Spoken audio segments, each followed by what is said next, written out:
નમસ્કાર ખેડૂત મિત્રો, સ્વાગત છે તમારું ખેડૂત ચેનલની અંદર। આજે તારીખ 6 ફેબ્રુઆરી 2024 ને વાર મંગળવાર। આજના થરાદ માર્કેટ યાર્ડના તાજા બજાર ભાવ। તો ખેડૂત મિત્રો, આજે થરાદ માર્કેટ યાર્ડની અંદર જીરુનો સૌથી ઊંચો ભાવ 6300 રૂપિયા જોવા મળી રહ્યો છે। ગઈકાલ કરતાં આજે થરાદ માર્કેટ યાર્ડની અંદર જીરુના ભાવમાં 100 રૂપિયાનો વધારો જોવા મળી રહ્યો છે। તો ચાલો ખેડૂત મિત્રો, આપણે જાણી લઈએ કે આજે રાયડો, જીરું અને અજમાના ભાવ શું ચાલી રહ્યા હતા।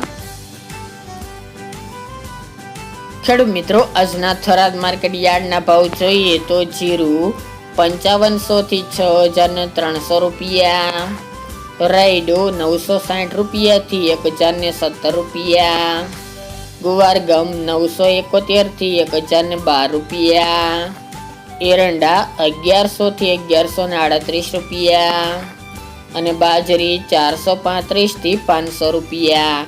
તો ખેડૂત મિત્રો, આ હતા આજના થરાદ માર્કેટ યાર્ડના તાજા બજાર ભાવ।